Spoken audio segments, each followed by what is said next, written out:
Just so, folks, can we just briefly talk about this JD Vance tweet that I find deeply disturbing and actually like deeply troubling? Earlier today, he tweeted out from the official VP account.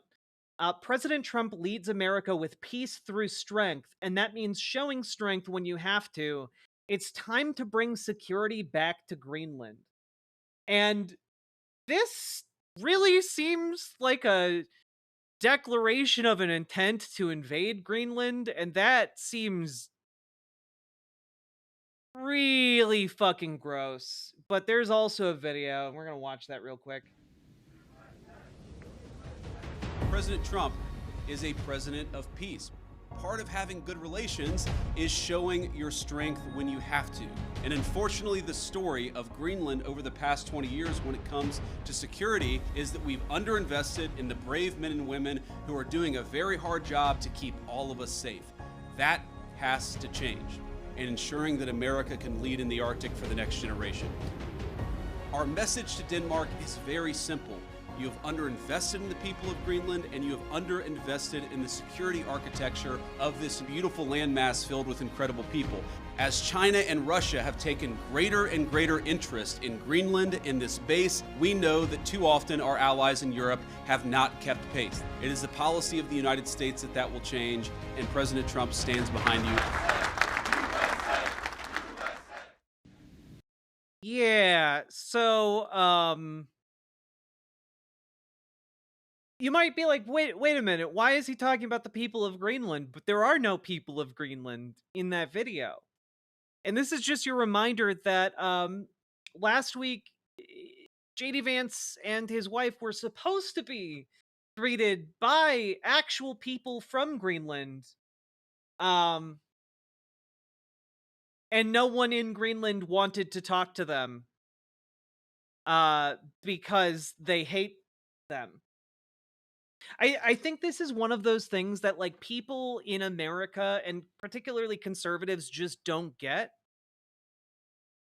which is that what the Trump administration is doing is not showing strength. It is showing profound weakness in a way that is degrading our ability to coordinate with other countries. It is actively weakening the country because people around the world every day are coming to hate America that much more. Just every single day. I'm sorry, people in Canada don't appreciate being threatened with invasion. And you know what? That now, those constant threats of invasion have now cost us potentially our ally that we cooperate with NORAD, which you might recognize as one of the key lines of defense in case nuclear weapons are launched against the United States. Um, People in Greenland hate us. People in NATO hate us.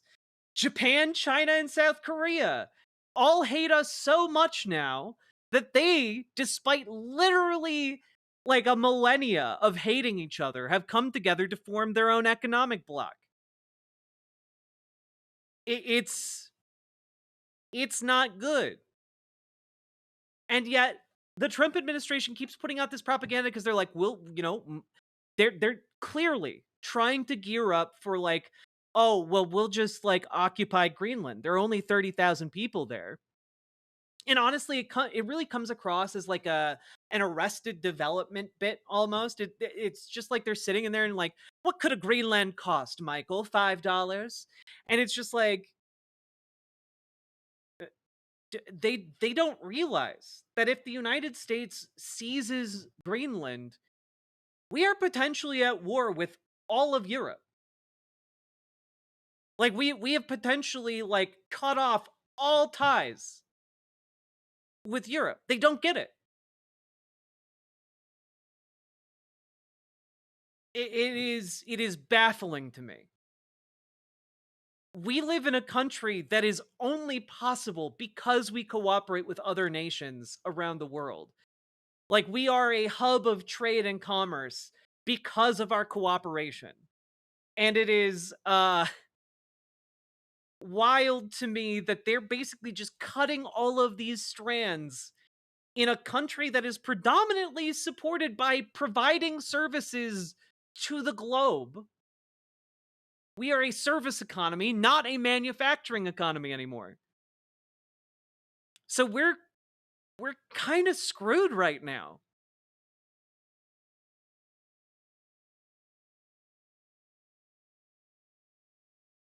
So it's deeply deeply disturbing.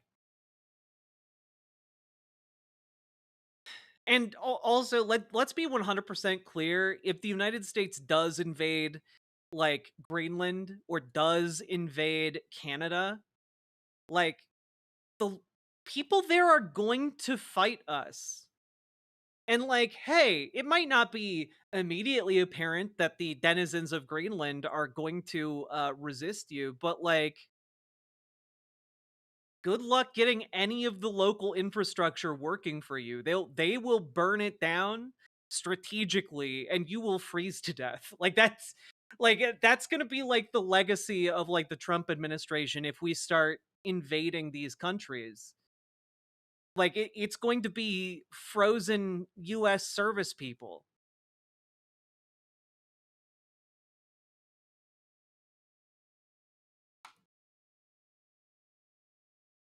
It's disgusting. It's a disgusting way to treat your allies. And it betrays colossal weakness. With that, it was just a short little segment there, but um